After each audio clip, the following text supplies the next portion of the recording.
Bismillahirrahmanirrahim. Assalamu alaikum dear students. This is Muhammad Wasim and I welcome you to the online class session from the East School and College Jahangira. उम्मीद है तमाम students खैरियत से होंगे। Students, जिस तरह आपको पता है कि लास्ट 2 लेक्चर्स में हमने फंक्शन और फंक्शन के डोमेन, रेंज, इनपुट और आउटपुट के बारे में पढ़ा था। इसके साथ साथ डिपेंडेंट वेरिएबल और इंडिपेंडेंट वेरिएबल को भी हमने स्टडी किया था और फंक्शन के इवैल्यूएशन पे भी हमने बात की थी। फिर एक्सरसाइज के 7 क्वेश्चंस भी हमने अटेम्प्ट किए थे जो कि इंतहाई इजी क्वेश्चन थे। तो हमारा जो नया लेक्चर है उसमें हम ये स्टडी करेंगे कि evaluate piecewise functions, graph and to write piecewise functions, intervals of real number and the composite function or the composition of 2 or more than 2 functions. तो सबसे पहले हम piecewise function के बारे में पढ़ेंगे कि piecewise function किसे कहते हैं, what is piecewise function। तो इसकी डिफिनीशन कुछ इस तरह है कि a piecewise function is a function defined by 2 or more equations। यानी piecewise function एक फंक्शन है कि जिसमें 2 या 2 से ज़्यादा इक्वेशंस होंगे।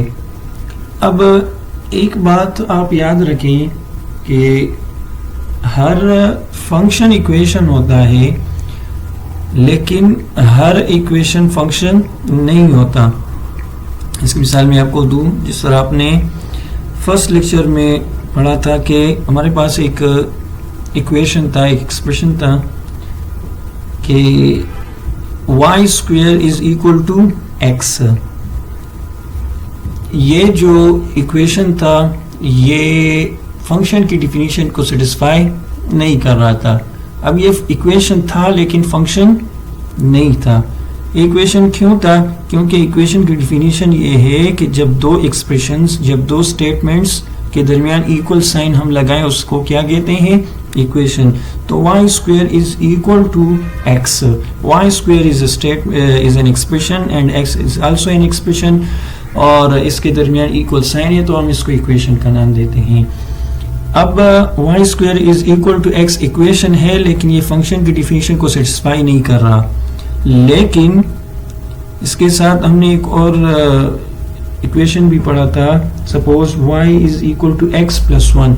अब ये अगर आप देखें तो ये इक्वेशन भी है और इक्वेशन के साथ साथ ये फंक्शन की डिफिनीशन को भी सेटिस्फाई कर रहा है। तो हर फंक्शन इक्वेशन है लेकिन हर इक्वेशन फंक्शन नहीं।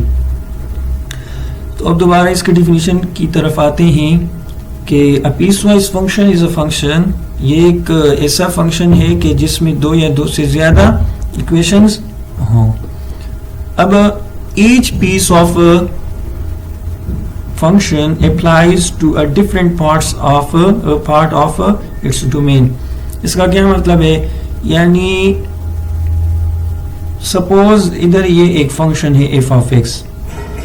अब तक हमने जितने भी एग्जांपल पढ़े या एक्सरसाइज के क्वेश्चन, तो इसमें हमारे पास फंक्शन एक ही होता था, यानी सिर्फ एक इक्वेशन होता था। लेकिन अब चूंकि ये पीस वाइज है, नाम से भी पता चलता है कि 2 या 2 से ज्यादा इक्वेशन होंगे, तो इस फंक्शन में ये एक इक्वेशन है और ये दूसरा इक्वेशन। हर एक के सामने अपना अपना एक डोमेन है, इधर भी इसका अपना एक डोमेन है। इसका क्या मतलब है कि x इज लेस देन और इक्वल टू 0, यानी x की डोमेन किसे कहते हैं? x की वैल्यूज को जो हम इसमें पुट करें और फंक्शन सेटिस्फाई करें। तो अब इधर अगर आप देखें तो ये x इज लेस देन और इक्वल टू 0, यानी x वो तमाम नंबर्स हैं जो कि 0 के बराबर हो या 0 से लेस हो, तो ये वाला फंक्शन यूज होगा। अब अगर x 0 से ग्रेटर नंबर आप देते हैं तो ये वाला फंक्शन हमारे पास यूज होगा। तो इसी स्टेटमेंट का मतलब भी यही है कि जो फंक्शन आपके पास गिवन है पीस वाइज फंक्शन, हर पीस का अपना अपना एक डोमेन होगा। ये फंक्शन है इसका, ये एक इक्वेशन है, एक हिस्सा, एक पीस, और ये इसका दूसरा पीस है।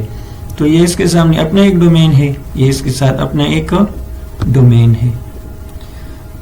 An example is shown below, जिस तरह की मैंने आपको कहा। अब द एक्सप्रेशन x माइनस 2, ये वाला जो एक्सप्रेशन है, this represents the value of f। ये जो x माइनस 2 है, ये इस फंक्शन को रिप्रेजेंट करेगा कब? when x is less than or equal to 0। ये मैंने आपको एक्सप्लेन किया। जब x लेस देन 0 हो और या 0 के बराबर हो, यानी सपोज आप इसमें 2 पुट कर दें, -2 पुट कर दें, तो -2 जो है इज ऑलरेडी लेस देन 0, तो हम ये वाला फंक्शन यूज करेंगे। अब अगर हम 2 पुट करें तो 2 जो है इस इंटरवल में, इस डोमेन में नहीं आता, वो इस डोमेन में आता है। x इज ग्रेटर देन 0, तो अगर हम यहाँ 2 पुट कर दें तो 2 ग्रेटर देन 0, तो ग्रेटर देन 0 के लिए जो पीस है इस फंक्शन का, जो एक्सप्रेशन है, वो हम ये वाला यूज करेंगे। सो this is simple. The expression 2x + 1 represents the value of f when x is greater than 0। अब 0 से बड़े जितने भी नंबर्स हैं वो अगर आप इसमें पुट करेंगे तो ये वाला फंक्शन आप, ये वाला एक्सप्रेशन आप फंक्शन के लिए यूज करेंगे।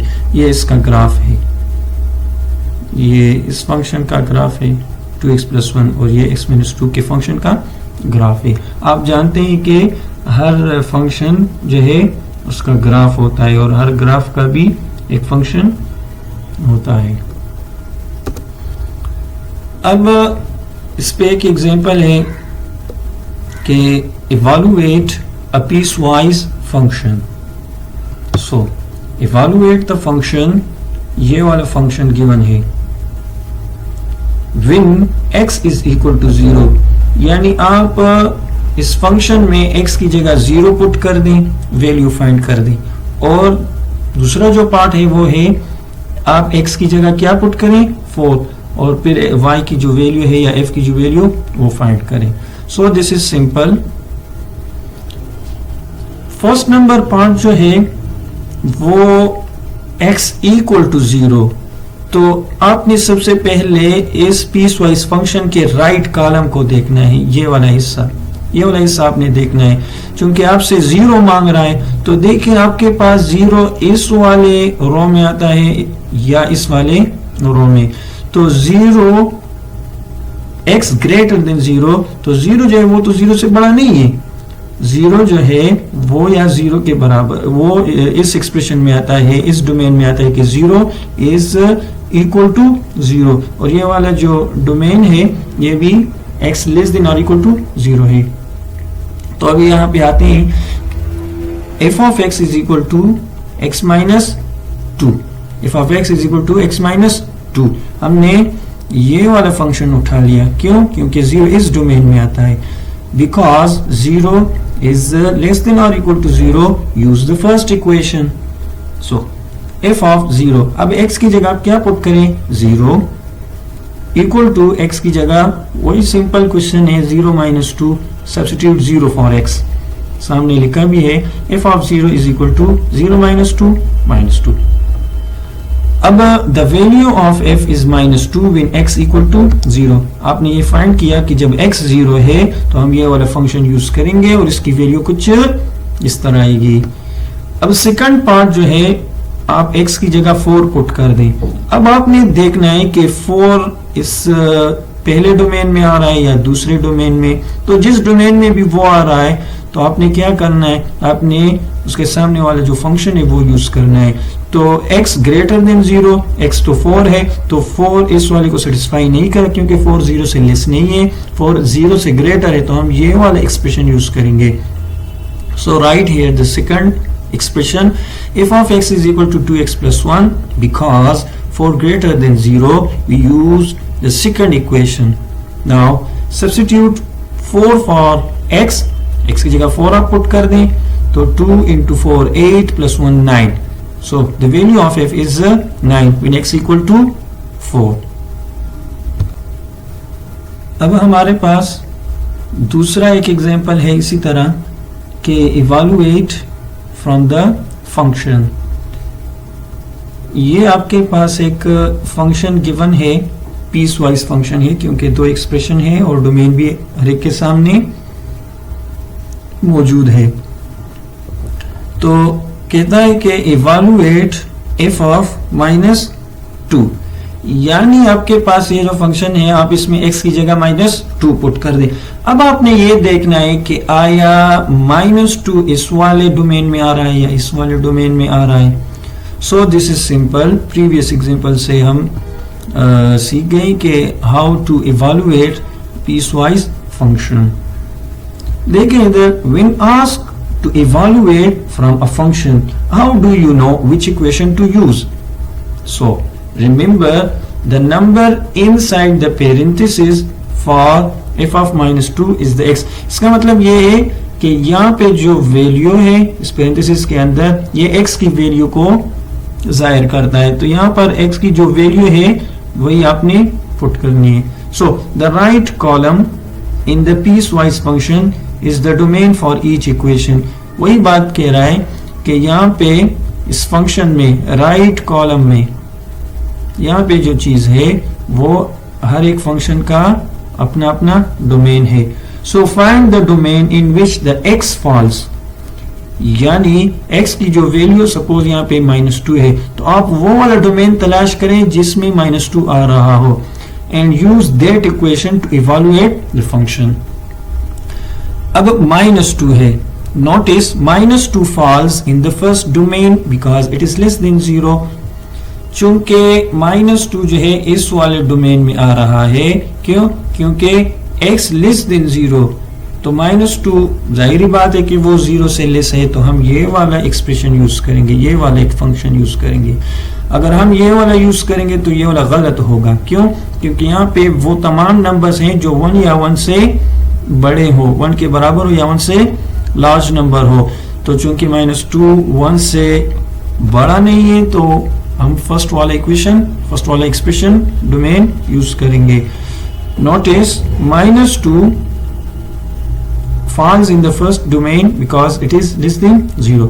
So we use the first equation to evaluate.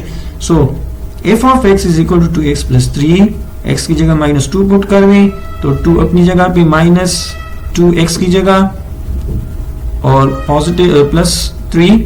So this implies that 2 into 2 4 -4 plus 3 equal to -1।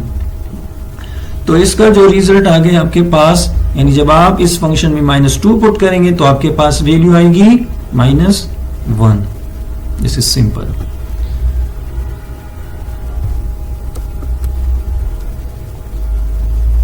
अब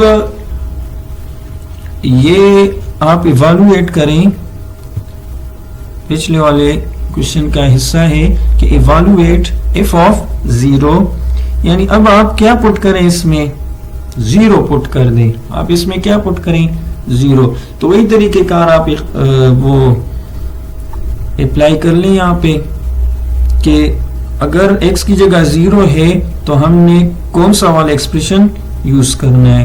तो अब देखें, राइट कॉलम में आपने देखना है कि 0 किसके डोमेन में आ रहा है। तो 0, ये जो एक्सप्रेशन है x लेस देन 0, यानी वो तमाम नंबर्स जो 0 से छोटे हों। अब 0 अगर यहाँ पे आप लिख दें तो 0 से छोटा नहीं है, तो ये वाला एक्सप्रेशन तो आप यूज नहीं कर सकते। अब इस दूसरे वाले एक्सप्रेशन को, डोमेन को अगर आप देखें तो ये वो डोमेन है जिसमें 1 या 1 से लार्ज नंबर हो, तो इसमें भी 0 नहीं आ रहा। तो अब क्या करना है, this one is tricky. Notice that the first domain is less than 0 and the second domain is greater than or equal to 1 because we need to evaluate when x is 0, so no function exists for this domain। इसका मतलब ये है कि इस domain में भी 0 नहीं आ रहा और इस डोमेन में भी 0 नहीं आ रहा। अब हमारे पास चूंकि 0 दोनों डोमेन में नहीं आ रहा, तीसरा डोमेन है नहीं यहाँ पर, तो आपने क्या करना है, no function exist for this equation. So this function is undefined when x is 0। यानी हमने इन दोनों इक्वेशन में से कोई भी इक्वेशन यूज नहीं कर रहा क्योंकि 0 दोनों के डोमेन में नहीं आ रहा। तो इसका मतलब ये होगा कि 0 पर हमारे पास जो फंक्शन है वो अनडिफाइंड है। वो क्या है? अनडिफाइंड। अब ये आप खुद ट्राई कर लें। इवैल्यूएट द फंक्शन, ये एक फंक्शन है आपके पास 3 और इसका जो डोमेन है वो ये है, यानी x लेस देन -2। अगर x की वैल्यूज -2 से लेस हो, अब लेस हो -2 से, वो कौन कौन से नंबर? -3 है, -4 है, -5 है। माइनस में जो जितने भी नंबर्स हैं, जब वो x की जगह पुट करेंगे तो f ऑफ x, ये जो फंक्शन है वो आप 3 यूज करेंगे। अब x + 2 तब आप यूज करेंगे जब x -2 और 5 के दरमियान हो, यानी -1 हो, 0 हो, 1 2 3 4, इसके साथ साथ 5। और लास्ट वन जो एक्सप्रेशन है वो है 4x। वो आपने कब यूज करना है? अब ये 3 इक्वेशंस हैं आपके पास। जब 5 से ग्रेटर नंबर्स आप दें तो इसमें से आपने 4x वाला यूज करना है एक्सप्रेशन। अब ये इसके 6 जो पार्ट्स हैं आपने ये फाइंड करना है, यानी f ऑफ -8 ये एक में कर लेता हूं। -8, तो -8 अब किस डोमेन में आ रहा है? -8 इस डोमेन में आ रहा है, इस डोमेन में आ रहा है, या इस वाले डोमेन में। सो दिस इज सिंपल। वो तमाम नंबर्स जो -2 से लेस हो, तो -8 जो है ऑलरेडी -2 से लेस है, तो आपने फंक्शन जो यूज करना है वो कौन सा यूज करना है? f of x is equal to 3। अब ये भी 2 फंक्शंस हैं आपके पास। एक फंक्शन है f ऑफ x, वो भी एक 2 एक्सप्रेशन है, इसके सामने डोमेन है। दूसरा फंक्शन है g ऑफ x। मैंने आपको कहा था कि फंक्शन के लिए हम f का भी यूज कर सकते हैं, g का भी यूज कर सकते हैं, h भी यूज कर सकते हैं, जो लेटर भी हो वो हम यूज कर सकते हैं। तो ये भी सिंपल है, आप इस क्वेश्चन को खुद ट्राई कर लें।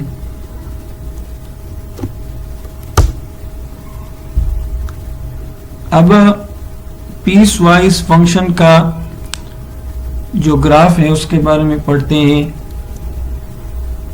आपके पास एक फंक्शन है graph y is equal to piecewise function है -x -4 और डोमेन ये है।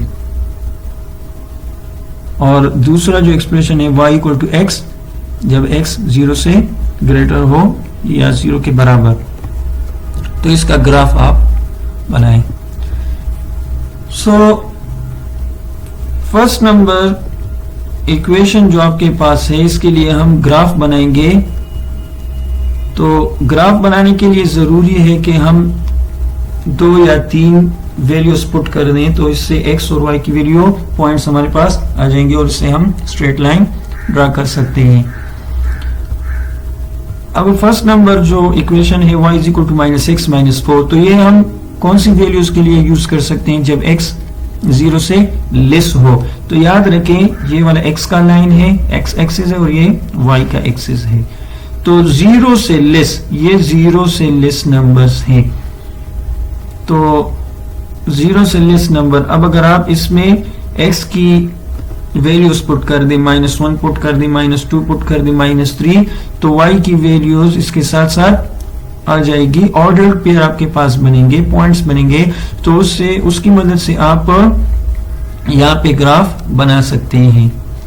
और दूसरा जो इक्वेशन है ग्राफ, ये तो आपने इस इक्वेशन के लिए ग्राफ बनाया ये वाला। अब ये दूसरा इक्वेशन जो रहता है वो है graph y equal to x for x greater than 0। इसमें आपने क्या करना है कि ये वाला जो लाइन है ये पॉजिटिव x एक्सिस है, तो इसमें आप यहाँ पे 0 पुट कर दें तो y 0 आएगा, 1 पुट कर दें तो 1 आएगा, 2 पुट कर दें तो 2 आएगा। कुछ 4-5 वैल्यूज आप पुट कर दें तो आपके पास इसका ग्राफ आ जाएगा। So this is simple.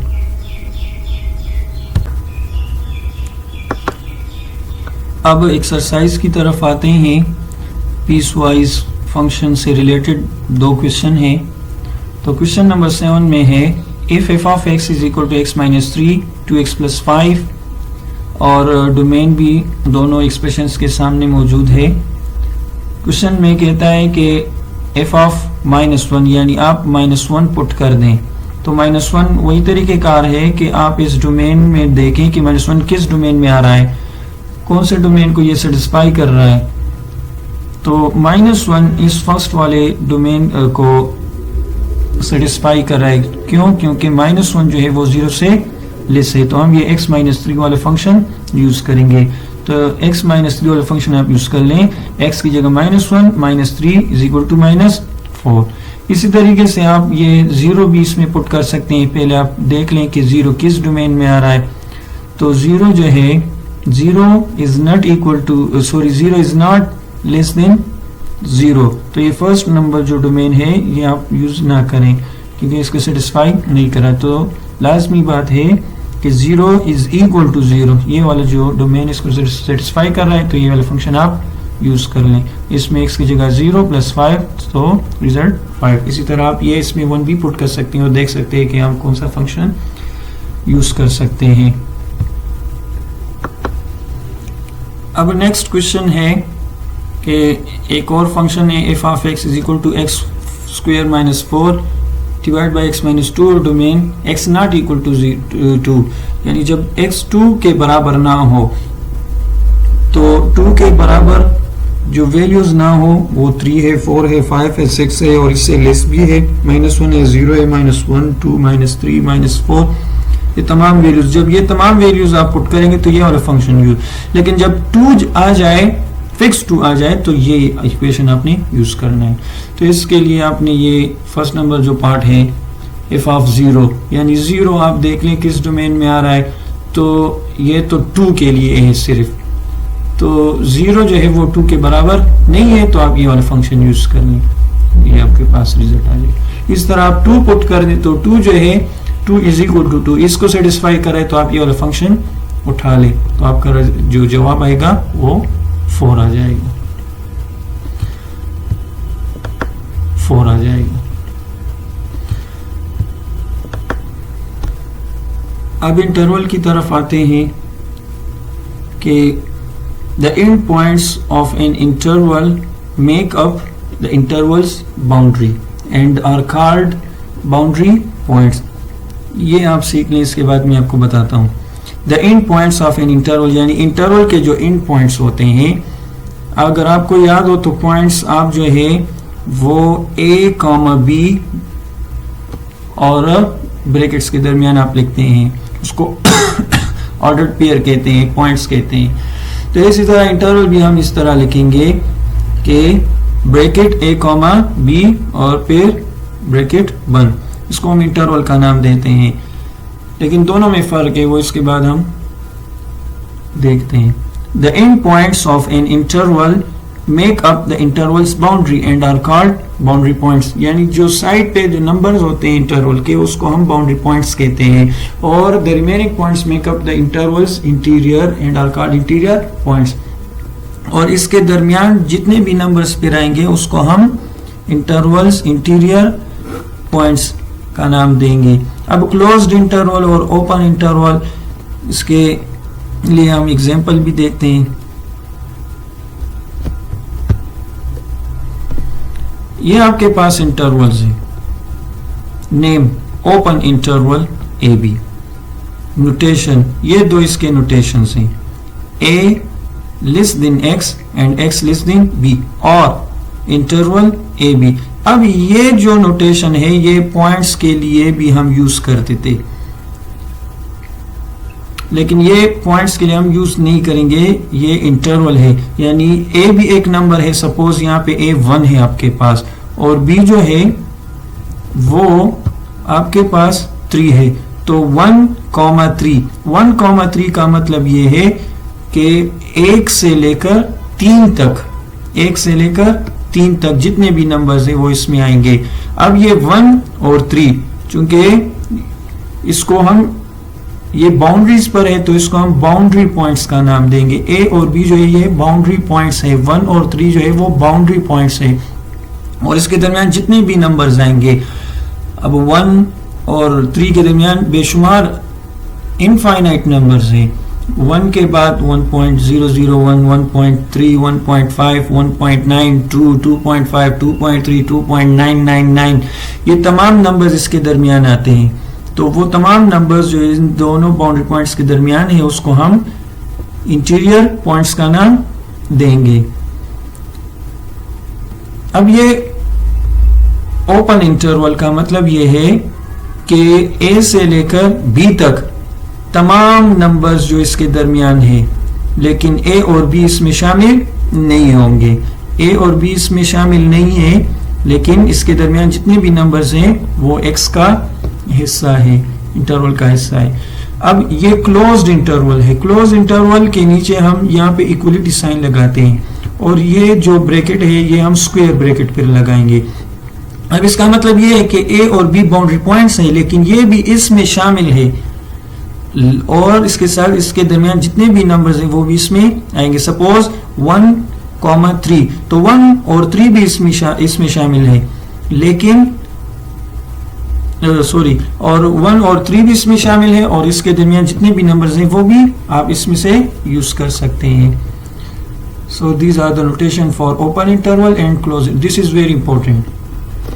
अब closed at A and open at B, इसका मतलब ये है कि अगर आपके पास दो बाउंड्री पॉइंट्स हैं, सपोज ए और बी, तो क्लोज्ड एट ए यानी एक साइड पे ये क्लोज हो और दूसरी साइड पे ये ओपन हो, तो इसका मतलब ये है कि ए से लेकर बी तक यानी 1 से लेकर 3 तक 1 शामिल है, लेकिन 3 जो है वो शामिल इसमें शामिल नहीं है, और इसके दरमियान जितने भी नंबर्स है वो इसमें शामिल है।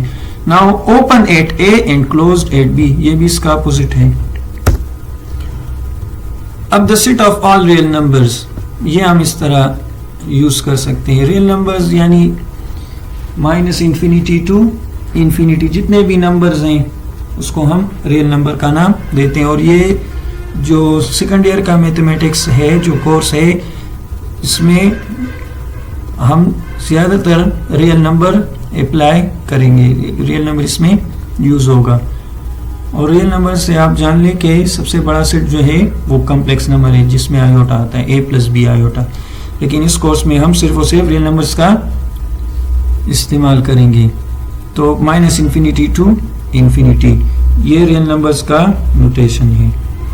The set of numbers greater than a, यानी x ग्रेटर देन a, यानी वो तमाम नंबर्स जो a से ग्रेटर हो। तो a ओपन इंटरवल, अगर a इसमें शामिल है तो हम ये क्लोज्ड जो स्क्वायर ब्रैकेट है वो लगाएंगे। और अब पता नहीं x a से कितना बड़ा है, तो ये infinite, from a to infinity. अब ये दूसरा भी अगर a इसमें शामिल, जिस तरह मैंने आपको बताया, तो फिर ये क्लोज्ड होगा। अब ये the set of numbers less than b, यानी b से लेस नंबर, तो लेस पता नहीं कितने लेस हैं, तो -∞ में, और इस तरीके से ये क्लोज्ड इंटरवल।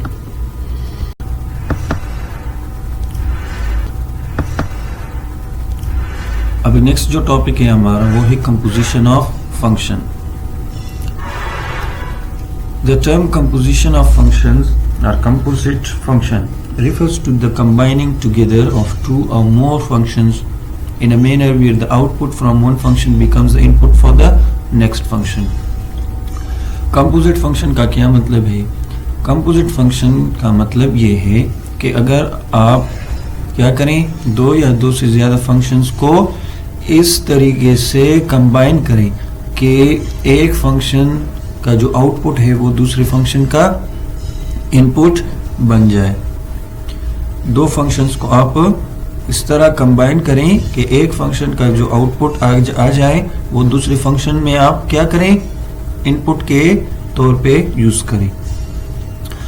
तो कंपोजिट फंक्शन का जो नोटेशन है वो ये है f of g of x, यानी ये f और g दो सेपरेट फंक्शंस है, आप इसको कंबाइन कर रहे हैं। तो कंबाइन करने का जो नोटेशन है दोनों फंक्शन का वो कुछ इस तरह है, ये भी आप लिख सकते हैं और ये वाले भी आप लिख सकते हैं, और ये इस तरह आप रीड करेंगे f composed with g of x, इस तरह, या f of g of x।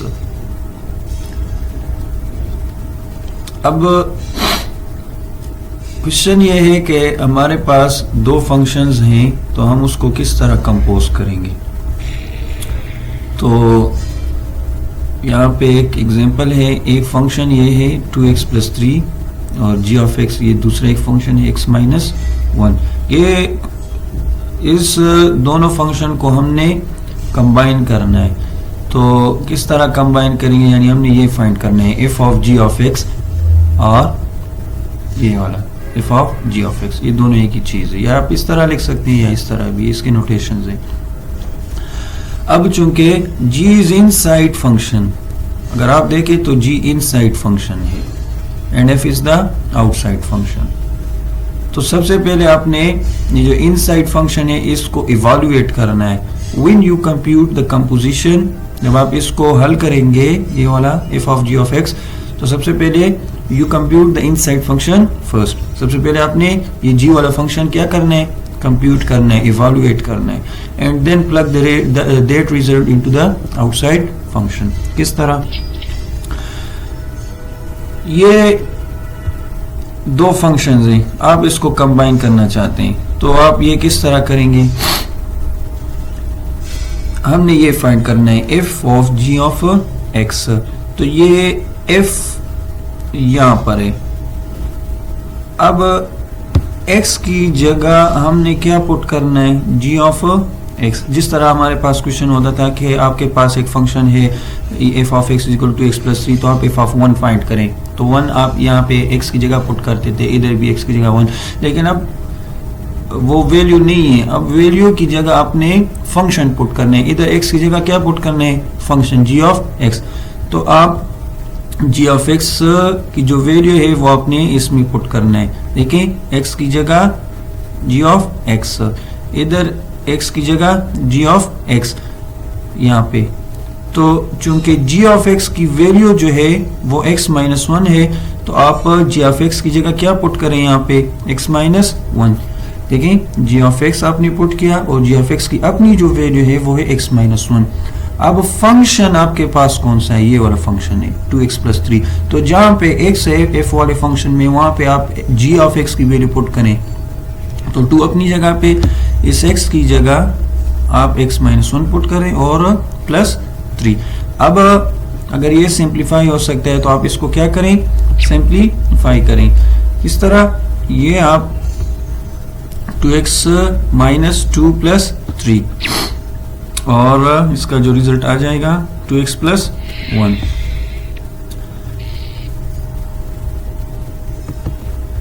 अब आप इसमें कोई भी वैल्यू बासानी पुट कर सकते हैं, मिसाल के तौर पर आप इसमें x की 1 वैल्यू पुट करना चाहते हैं, 2 पुट करना चाहते हैं, 3 पुट करना चाहते हैं, यानी दोनों फंक्शन को आप पहले कंबाइन करें, फिर उसमें आप एक वैल्यू पुट करना चाहते हैं तो वो आप इसमें पुट कर सकते हैं। ये दोनों फंक्शन के का जो कंपोजिशन है वो ये आ गया। अब इसमें आप वैल्यू पुट कर सकते हैं, x की जगह 2 पुट किया उन्होंने, तो इधर 2 × 2 4 + 1 5। एक और एग्जांपल है the composition function f of g of x, ये पहले ही मैंने आपको बताया कि आप इस तरह भी लिख सकते हैं, इस तरह भी आप लिख सकते हैं, ये आप इस तरह रीड कर सकते हैं कि f कंपोजिशन g, और दूसरा भी मैंने आपको बताया कि f of g of x। इसका मतलब ये है कि copy the f function down, but wherever you see an x substitute in the g function. वही बात कह रहा है कि अगर आपके पास दो फंक्शन है, दोनों को आप कंबाइन करना चाहते हैं, तो एक फंक्शन को जो आउटसाइड फंक्शन है वो आप कॉपी करते जाएं और इसमें x की जगह वो दूसरा जो फंक्शन है आप पुट करें। तो मिसाल के तौर पर आपके पास ये फंक्शन है और ये दूसरा g ऑफ x फंक्शन है, आप ये फाइंड कर रहे हैं, f फंक्शन में g को पुट करना चाहते हैं, तो नोटेशन कुछ इस तरह है, f of g is equal to, इस f में आपने g की वैल्यू पुट करना है, तो g की वैल्यू कौन सी है, 4x³ + 1, तो यहाँ पे x की जगह 4x³ + 1 पुट कर दें, इसके ऊपर स्क्वायर है तो स्क्वायर पुट करें ये अपनी 3। अब अगर ये सिंप्लीफाई हो सकता है तो आप इसको सिंप्लीफाई भी करें। किस तरह? ये 2 अपनी जगह पे आएगा और ये आपका रहा a प्लस बी और इसके ऊपर स्क्वायर, तो ये आप फार्मूला ओपन करें +3 और फिर आप इसके बाद ये सिंप्लीफाई करें। अब अगर आपने ये फाइंड करना हो g of f of x, यानी g वाले फंक्शन में आप f को पुट करना चाहते हैं, तो ये भी सिंपल है। फंक्शन f ऑफ x आपके पास ये है और g ऑफ x आपके पास ये है। अब g वाले फंक्शन में आपने f को पुट करना है, तो इधर x की जगह आप f वाला फंक्शन पुट करें, इधर भी x की जगह आप f वाला फंक्शन पुट करें। तो किस तरह? g फंक्शन आपके पास 4 है, 4 अपनी जगह पे, इस x की जगह आपने ये f वाला फंक्शन पुट करना है, तो ये अपनी जगह पे, इसके ऊपर क्यूब है तो क्यूब और +1। Now you could multiply this out, but since it's to the third power we want, यानी ये 4 और 2 हम मल्टीप्लाई तब कर सकते हैं जब यहाँ पे कोई पावर ना हो। अब चूंकि इधर पावर है तो हमने पहले पावर को ख़त्म करना है, तो इस लिहाज से ये मल्टीप्लाई आपस में नहीं हो सकता। So this is the simplified form. अब f of x means to say कि एक फंक्शन है f ऑफ x और उसी फंक्शन में ही आपने उस फंक्शन को पुट करना है, यानी 2 सेम फंक्शन को आप कंबाइन करना चाहते हैं। तो वो किस तरह? वो भी सिंपल है। f ऑफ x हमारे पास ये फंक्शन है, तो इधर इस f में आप इस x की जगह यही f वाला पुट करें। किस तरह? 2 अपनी जगह पे और f x की जगह पुट करें, तो ये जो चीज है 2x² + 3, इस x की जगह आप इसमें टोटली पुट करें और इसके ऊपर स्क्वायर +3।